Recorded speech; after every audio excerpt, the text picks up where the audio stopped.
This is just a real quick channel update. There's a lot more stuff coming later, but I figured I'd do a real quick video here. So this is the 4 beehives I set up last year. As you can see, looks like they're doing pretty well for the first winter. They're all doing, looks like they're all doing orientation flights on this 55-degree day here. As you can see, the hives are wrapped in 2-inch foam insulation. We had a very cold winter this year.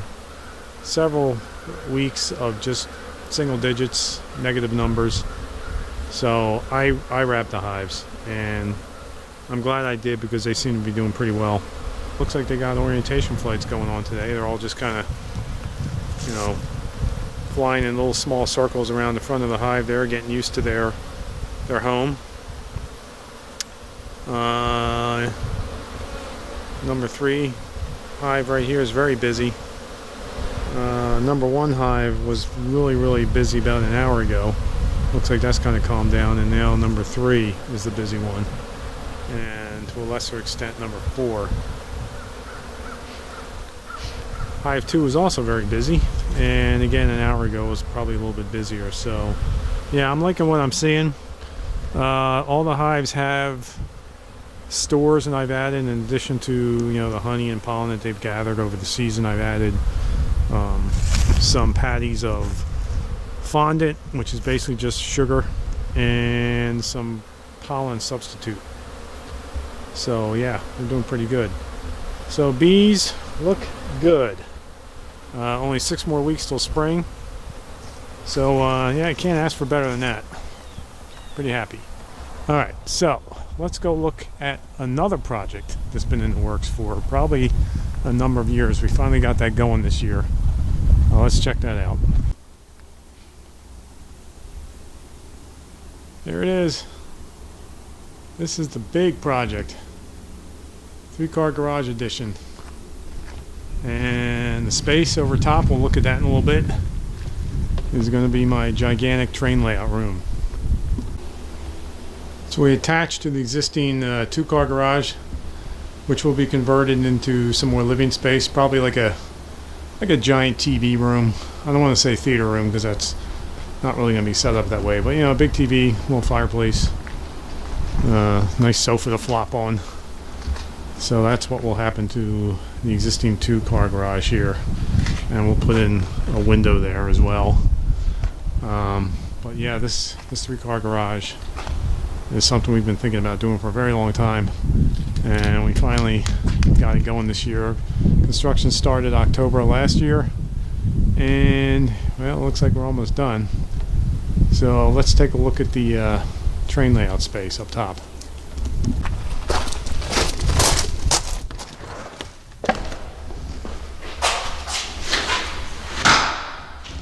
Those are the steps leading upstairs. A little bit of storage space under there, a little bit of storage space here. This is the main garage bay area here for the vehicles, obviously. And this door goes into what was the original 2-car garage. And like I said, that'll be converted to more living space for some entertainment like big TV. Alright, going upstairs. So this is going to be the train layout room.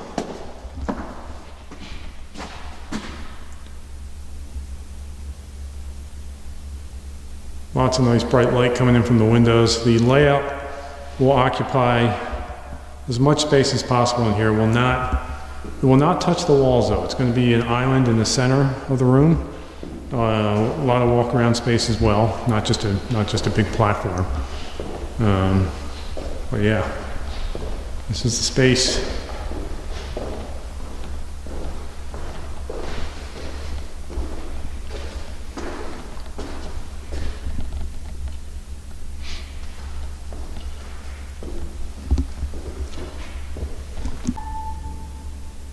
So just some of the highlights regarding putting this room together. We've obviously got electrical outlets on the walls at the regular intervals there, but I've also had them put on the floor. So they're on the floor all over the space here, so that when I build the platform, all the electricity will be supplied from these floor outlets, and you won't be able to see any cables outside of the platform area. The lighting is just your regular, ceiling lighting. I centered all the light cans over what will be primarily the platform area, so we'll be right over top, and we'll figure out what additional kind of lighting I need as planning progresses. So in a subsequent video, I'll be talking about I'll be showing the track plan. I'll be talking about what type of track planning software I used. We'll be looking at some of the things that will be going on the layout. In fact, I'm going to show you some of that stuff now. I got a lot of good stuff. I have a friend who's building pretty much all the structures for the layout. Actually, two friends. And let me get some lights on in here. So this is what I call the toy room. Give me a second to get some lights on here. Okay, we're back. So here's some of the structures I have built. Many of them are some fine scale miniature kits, bar mills, some stuff from a good friend of mine at Microscale Models, Don Reed. I have some of his stuff. In fact, here's one of his churches that he built. It's beautiful. He even did like the stained glass window on it and put windows on it and put lighting in there. Again, some more fine scale miniatures kits built by my friend Carl. Let's see, what else do we got? More structures over here. Nice bridge there. More fine scale miniature stuff. These are assorted manufacturer kits here. But you can see I've got, I don't know, 100, maybe 200 buildings. All kinds of stuff. So I cannot take credit for building these. I didn't build any of these. But man, what a time saver, as you might imagine, and how good it's going to make the layout look. I mean, look at this. Look at this depot here. Just beautiful work by my friend Carl. Carl is actually a regular contributor to one of the model builder forums, and you've probably seen his work there. This is a brass lift bridge.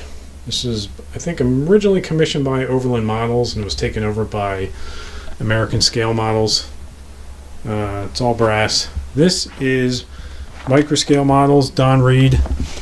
This is the Rock Island Bridge. It's the famous bridge within a bridge. So they initially built a single track bridge, and then they needed to strengthen it to handle more modern, heavier freight loads. So they considered, tearing the bridge down and putting up a brand new one, but instead they took the old structure and they reinforced it with basically another bridge around it. So that's why they call it the bridge within the bridge. So this is all made out of some sort of black composite material. It's actually kind of light but very strong, and it looks great.